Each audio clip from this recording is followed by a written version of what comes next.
Aujourd'hui, c'est mercredi. Et comme tous les mercredis, Elliot rend visite à son grand-père à la Trinité-sur-Mer.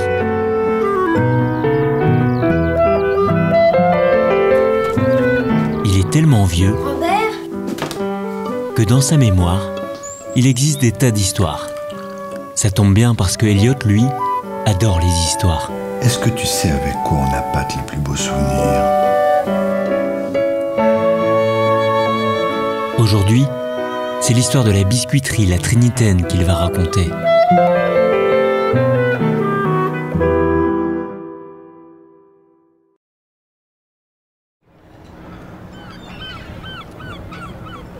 Mon grand-père est arrivé pendant la guerre sur la presqu'île de Quiberon et a fait la connaissance de ma grand-mère, ce qui a donné donc la naissance à deux choses, mon père et la Trinitaine. C'est ici que tout commence. Lucien et Lucienne Petit trouvent une boutique à louer à la Trinité.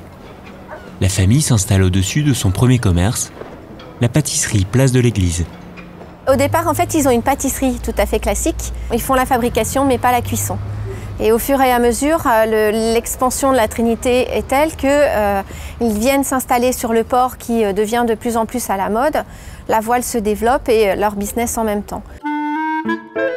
Lucien est un excellent pâtissier. Tout le monde s'accorde à le dire. Créatif et courageux, il ne cesse d'expérimenter. Jusqu'à ce fameux matin de 1955 qui va changer leur vie. Mon grand-père, en fait, se trompe dans une recette de pâtisserie, décide de ne pas jeter en fait sa pâte parce que les matières sont rares et précieuses et décide donc du coup de la rouler. Il roule la pâte, ce qui donne naissance à la cigarette au beurre qui portera le nom de la Trinitaine. Ainsi, d'une erreur naît le premier biscuit, la Trinitaine. Mais quelle erreur! Tout au beurre, joliment doré, croquant à souhait. Sitôt proposée dans les pâtisseries, la cigarette fait craquer les trinitains. Lucien est prié de réitérer son erreur au plus vite. C'est le début du succès. Quelques années plus tard, c'est au tour de Lucienne d'avoir un coup de génie. En 61, je pense que c'est ma grand-mère qui a certainement l'idée de créer une boîte en métal pour que les biscuits se conservent. Et donc créer la fameuse boîte avec Marguerite que nous on appelle Guiguite, qui accepte de se faire prendre en photo pour poser en fait sur la boîte emblématique de notre marque. Waouh, cette boîte elle date de cette époque-là. Oui, et c'est à ce moment-là que la Trinitaine est devenue la grande marque que tout le monde connaît aujourd'hui. Mais avant de prendre véritablement son envol, la Trinitaine doit relever le défi de la production. Comment, à grande échelle, reproduire la recette du biscuit original? En 1973, la famille s'installe à Saint-Philibert, juste de l'autre côté du pont, et y fait construire une usine de 1200 mètres carrés. Mais les choses ne se passent pas comme prévu. La mise en production à l'usine n'est pas simple. La mécanique n'est pas au point, et surtout, l'exigence de qualité ne permet pas de considérer l'outil industriel avec satisfaction. Les 2 premières années s'avèrent catastrophiques, et l'usine n'engendre que des pertes. Là encore, c'est la créativité de la famille qui sauvera l'affaire. On commence à vendre en fait dans le couloir qui mène à l'usine des biscuits, des brisures, ce que les gens appelleront des brisures. Puis on déménage en fait notre salle à manger pour y installer un magasin avec la fabrication de l'usine plus des pâtisseries qui sont fabriquées par mon grand-père. L'entreprise devient alors familiale. Tout le monde met la main à la pâte. 3 générations, Lucien Petit, Bernard son fils et son épouse Marianique, puis leurs enfants, Anne-Marie, Yann et Gaël, font partie de l'aventure à part entière. Un esprit était né, l'esprit d'une entreprise pas comme les autres. C'est une grande histoire, la famille. On est complémentaires, donc on a des visions différentes de pensée aussi, mais il faut trouver un point fusionnel et il y a des avantages comme des inconvénients, mais du coup en fait c'est ce qui a été une force aussi, je pense, pour le développement de la société. Mais grand-père, cette histoire, c'est une vraie histoire ou tu l'as lue dans un livre?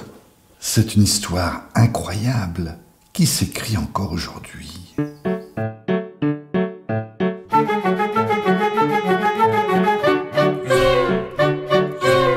La cigarette. 10 000 d'entre elles voient le jour quotidiennement dans l'usine de Saint-Philibert. 60 ans les séparent de leurs premiers ancêtres dans l'atelier de Lucien Petit. Pourtant, sur cette toute nouvelle ligne de production, elles ne leur ont jamais autant ressemblé. En faisant des cartons, on a retrouvé un petit carnet de recettes de mon grand-père en fait, avec les grammages de ces recettes qu'on essaye de reproduire là. Si Lucien Petit a dû à l'époque adapter ses ingrédients aux contraintes industrielles, c'est une nouvelle recette sans compromis qui vient d'être mise au point pour les 60 ans de la Trinitaine. Pour la cigarette 60 ans, effectivement, le beurre est à l'honneur, puisque nous allons utiliser pour la première fois sur les lignes du beurre de baratte, ce qui est un ingrédient, je dirais, de choix, de luxe. Et là, bien sûr, ça nécessite un savoir-faire de préparation pour vraiment respecter à la fois la recette de Lucien Petit et aller chercher le meilleur en termes de goût. Le goût, il est au cœur de toutes les attentions et à chaque étape de la mise en œuvre des recettes. Certaines datent de la création. D'autres, comme celle des palets ou des sablés, sont venues les compléter. Puis les 4 quarts et les madeleines en pâte jaune.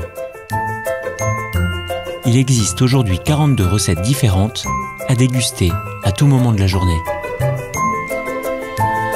Faire rimer qualité et quantité, retrouver le goût d'autrefois à l'échelle industrielle, ne relève ni du miracle ni de la magie, mais sous-entend une fidélité sans faille à certaines valeurs fondamentales. Les ingrédients utilisés sont issus majoritairement de l'agriculture et de l'élevage de proximité en Bretagne ou en France, pour une meilleure traçabilité et par respect pour la filière locale. Dans une farine aujourd'hui, c'est 8 types de blé différents. Et chaque année, ce mélange de blé évolue, tenant compte des récoltes et aussi de la réaction dans le temps. La farine étant un petit peu comme le vin, ça évolue avec le temps. Et donc le rendu gustatif ou le rendu, l'aspect visuel va varier. Ici, pas d'OGM. Pas ou très peu de conservateurs. Cette saveur si particulière du biscuit ou du gâteau, tout juste sorti du four, est préservée dans le temps grâce à certaines techniques d'emballage et par le contrôle de la qualité de l'air au moment du conditionnement. Grand-père, j'aimerais bien garder la boîte pour me souvenir de ton histoire. Celle-là, elle représente bien des souvenirs pour moi, alors je vais la garder. Et si tu veux, on peut aller en chercher une pour toi.